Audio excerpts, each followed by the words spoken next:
Assalamualaikum warahmatullahi wabarakatuh. Waalaikumsalam warahmatullahi wabarakatuh. Apa kabar anak-anak semuanya? Alhamdulillah luar biasa. Allahu Akbar. Yes, yes, yes. Ya, alhamdulillah pada hari ini kita semua diberi Allah Subhanahu wa taala kesehatan, keselamatan dan masih dikasih kesempatan untuk belajar agama. Ya.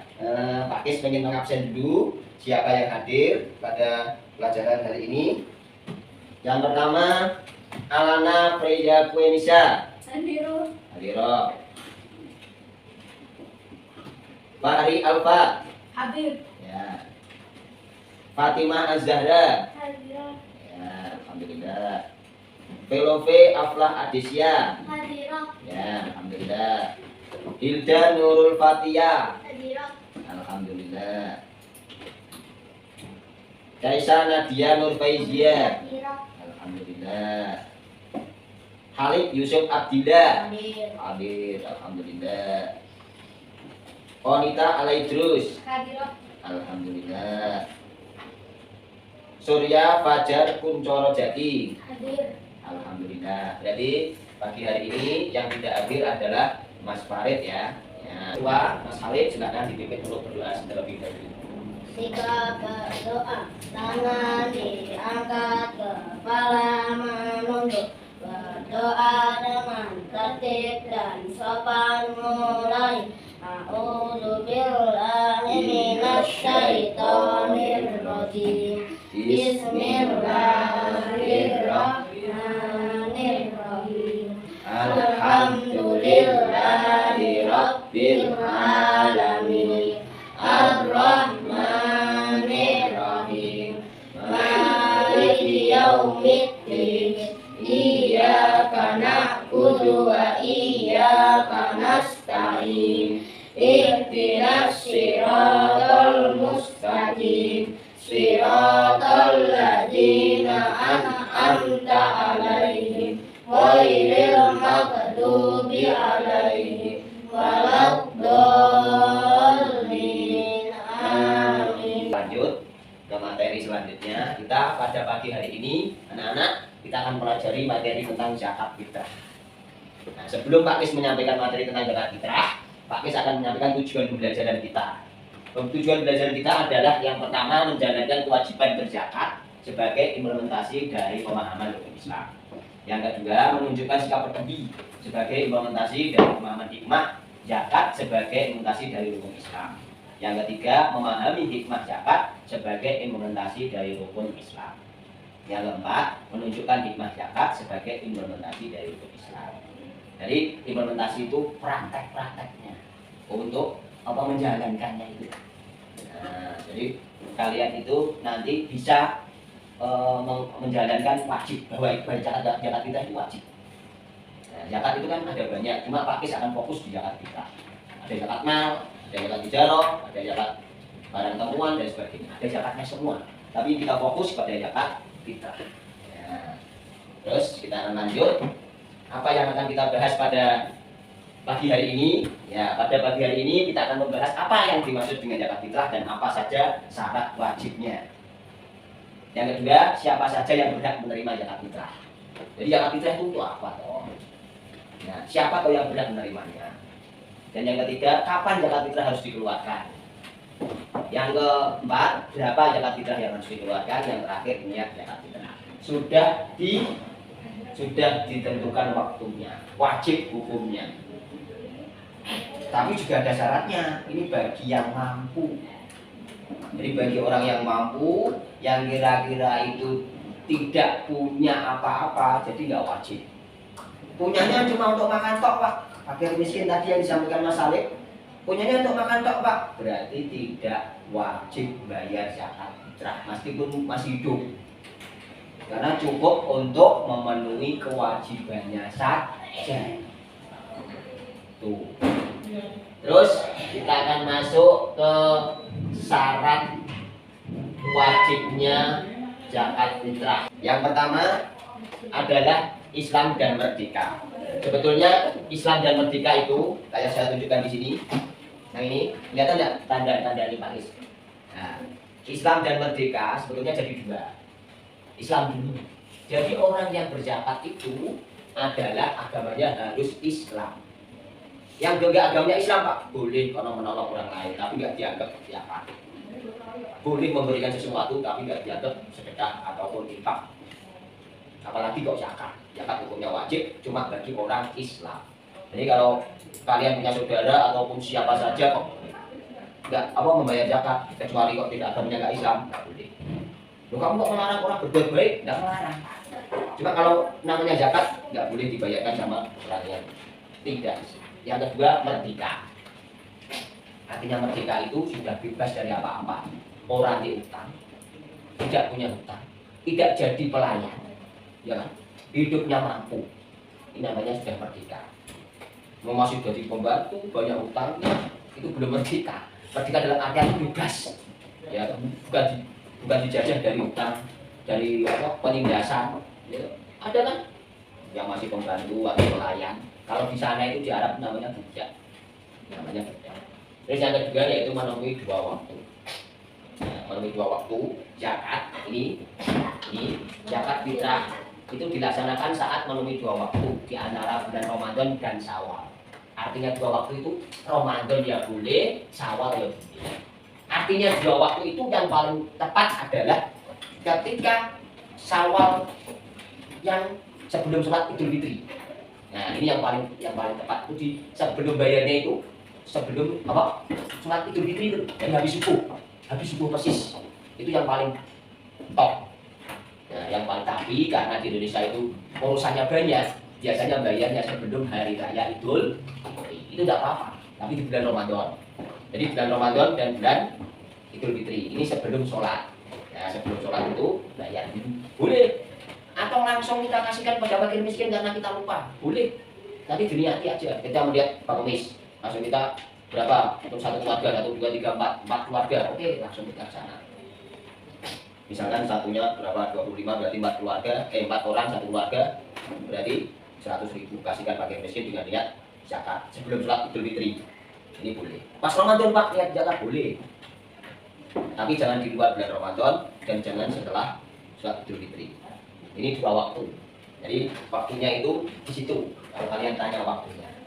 Terus yang selanjutnya adalah memiliki harta yang cukup. Yang nomor 3. Memiliki harta yang cukup biasa tadi. Seperti kita memiliki harta yang cukup itu berarti kebutuhan sudah tercukupi. Ya. Kebutuhan sudah tercukupi. Artinya kita bisa makan, bisa beli pakaian, bisa beli rumah. Ya, maksudnya punya tempat tinggal, punya pakaian, dan bisa makan cukup. Itu namanya memiliki harta yang cukup.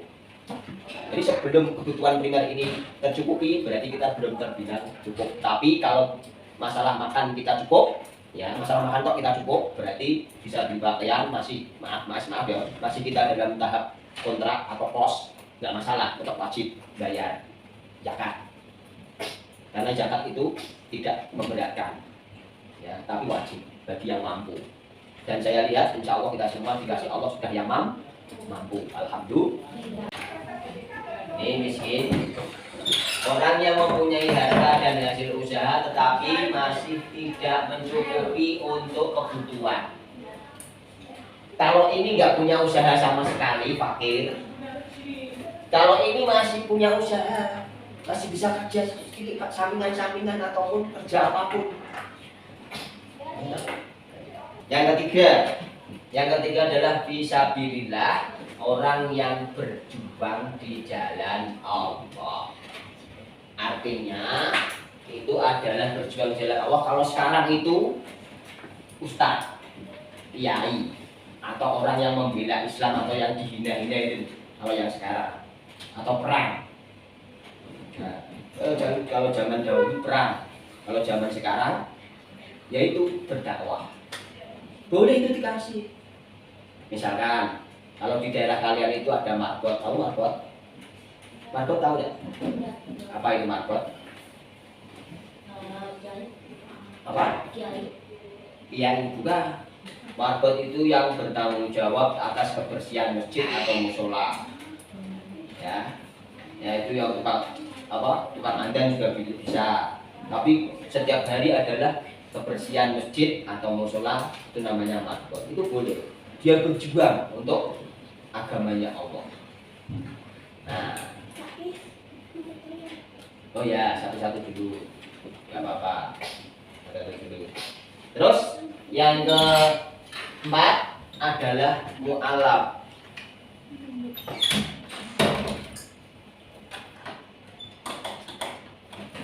Yang keempat adalah mu'alaf.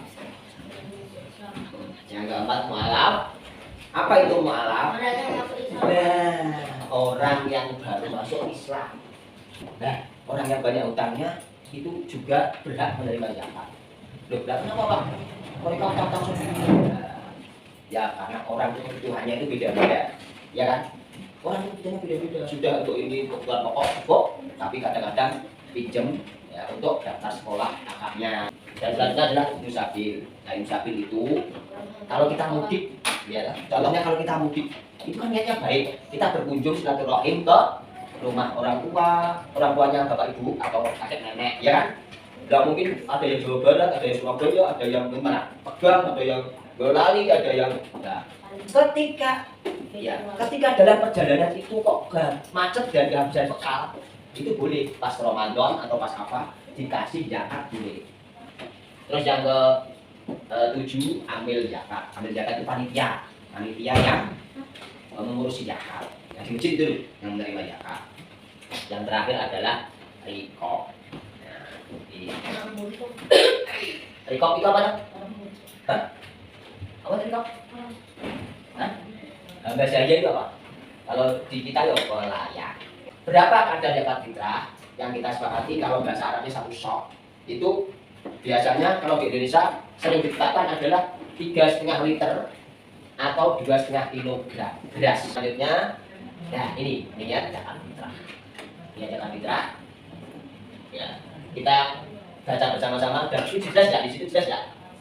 Nggak jelas. Tirukan Pak Kis. Bismillahirrahmanirrahim. Bismillahirrahmanirrahim. Nawaitu an ukhrija zakatal fitri an nafsi fardhol lillahi ta'ala. Jadi kita ambil kesimpulan dari dari materi zakat fitrah tadi, kenapa kok kita harus berzakat? Ternyata ada hikmahnya. Dari hikmah itu satu dapat kita simpulkan untuk saling berbagi kasih sayang. Kita mengharap di bulan suci Idul Fitri itu tidak ada yang meminta-minta. Ada seperti yang di Al-Munir, ya enggak? Seperti yang di Al-Munir kita jumatan itu harapan kita juga seperti itu. Jadi yang laki-laki tahu ya, yang maaf ibu-ibu yang gini tuh, ya di Al-Munir itu jumatan ada ibu jumatan itu orang menggadang di jalan itu. Nah, dari hikmah itu kita diharapkan orang Islam juga ada yang seperti itu. Tidak ada yang minta-minta, tidak ada yang mengemis, ya, tidak ada yang minta-minta, tidak ada yang mengemis. Paham ya? Ada sedikit kelompok, ada kerja kelompok, silakan menggabung 3 kelompok. 3 kelompok dari 3 ya, 3 anak. Kamu gabung gini, bentar. Ya ini ada tugas per kelompok. Ya silakan diisi semampunya. Ya. Waktunya cuma 2 menit. 5 menit. Langsung bentuk kelompok satu-satu. Dikerjakan. Sebelumnya mari kita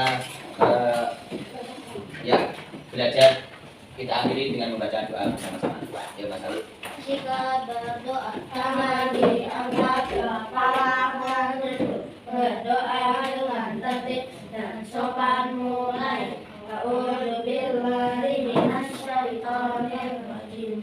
Bismillahirrahmanirrahim. Wal asri innal insana lafi khusrin illa alladzina amanu wa amilus solihati wa tawasau bil haqqi wa tawasau bis sabr.